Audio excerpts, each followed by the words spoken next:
11 not so easy topics that every married couple needs to discuss. If you've been with your partner for a significant amount of time, chances are you think you know everything there is to know about them.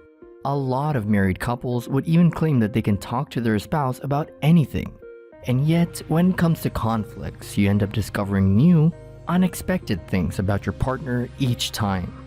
Welcome to Just a Thought. In this video, we're going to explore 11 not so easy topics that every married couple needs to discuss. Before we continue, make sure to give this video a thumbs up, subscribe to Just a Thought, and hit the bell icon so you can be notified every time we upload a new video. Let's get started. Number 11. What are the boundaries with exes? Some people claim that once you cross that platonic line with someone, there's never going back. You cannot remain friends with an ex-lover. On the other hand, some are adamant that they might be an ex, but there aren't any residual feelings left. Unfortunately though, there isn't a definite answer that satisfies everyone. Your current partner may or may not be okay with your relationship with your ex. This topic is a gray area and everyone has conflicting thoughts and feelings. In your particular relationship, it's for you and your partner to decide the do's and don'ts, and where the boundaries are when it comes to exes. Whatever the ground rules in your relationship are, make sure to prioritize your current partner and reassure them of your commitment and loyalty. Number 10. Is it okay for the two of you to have access to each other's social media and phone? Romantic comedies would have you believe being married is synonymous with codependency and forging all privacy. Real-life romance, however, is far from that. Again, this is a topic that is up for debate, and everyone seems to have conflicting opinions. Some folk would claim that to let your spouse know your social media and phone passwords is a symbol of loyalty, while others would insist that it shows a fundamental lack of trust. The extent to which you have access to each other's lives is a question for the two of you to answer. Everyone has different boundaries, and you need to ensure you don't overstep the line and make your spouse feel uncomfortable. It's natural to get a little insecure every once in a while, but try not to let those feelings cloud your judgment. Number 9. Is there a definite time for you to be back home? Married couples tend to have a curfew when they have boys or girls night out. Some are flexible, while others think there's no good reason to stay out past a specific time. If either of you has an active friend circle and a social life, or even a busier than usual work life, it's essential to lay out the ground rules as soon as possible. Your spouse shouldn't feel like they have to compromise on their needs for you to live your life. At the same time, you shouldn't feel trapped and live in constant fear of reaching home early. The key is to find the balance and respect each other's needs. Number 8. Is it acceptable to go out of town alone? While most modern-day couples would agree on the importance of alone time, many seem to draw the line regarding going out of town. Are girls' and guys' trips without your spouse okay? What about social events out of your town without your wife or husband by your side? Some would see no problem here whatsoever, while others don't like it. The answer might even vary depending on how far your spouse is going and for what purpose. Whatever you two decide for yourself, it's vital to apply the same rules for both. Number 7. Are your friends and family supposed to know about your marital issues? It's healthy to have a secure support system outside of your marriage. Parents, siblings, best friends, they're all an integral part of life. It's also acceptable to vent to them about the conflicts in your marriage to a certain extent, but there's a line that you should draw here. Some people firmly believe that everything that happens in the home should stay between the partners only. Others think that ranting can be healthy if you don't disclose your partner's secrets. This topic causes all kinds of arguments, so it's best to talk it out and decide for yourself before minor fights inevitably become part of your lives. Number 6. What about work wife or work husband? A work spouse can be an important topic of concern between partners because of the extent to which it mirrors a real-life marriage. Having close work relationships isn't always a bad thing.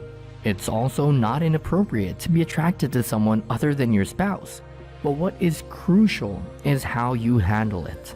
Nothing justifies having an affair or doing anything that you know would upset your partner. Having a work spouse can be positive and enhance your career growth, but always remember it shouldn't come at the expense of your partner's comfort. Number 5. What are the rules on befriending the opposite sex? Everyone feels differently. Some say there can't be anything wrong with friends because friendships are fundamentally platonic regardless of gender. Others think it's a setup for infidelity and can pose possible risks in the future. What does your partner think? And more importantly, how do you feel when your partner is close friends with someone of the opposite gender? It can be both healthy and disrespectful depending on the specific context of your marriage. Most modern-day couples would agree that there isn't anything wrong with opposite gender friends as long as you maintain boundaries. In the end, it comes down to respecting each other's dignity without compromising on your individuality. Number 4.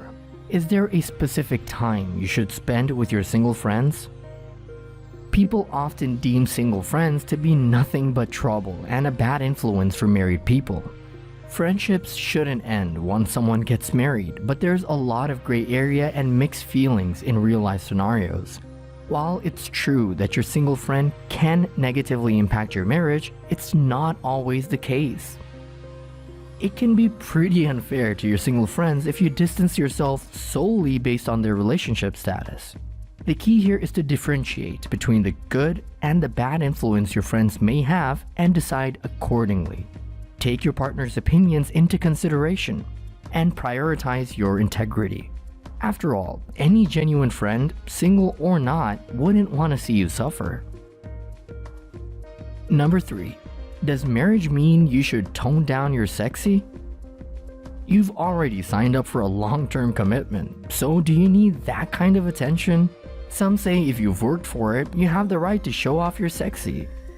Your husband or wife might disagree. It's understandable if unnecessary sexual advances from the opposite gender make your partner somewhat insecure. It's not nice if you use that against them and insist on doing what makes them uncomfortable. Simultaneously, both you and your partner should trust in each other and try not to take away each other's individuality. Always remember, if you don't trust them, why are you even together?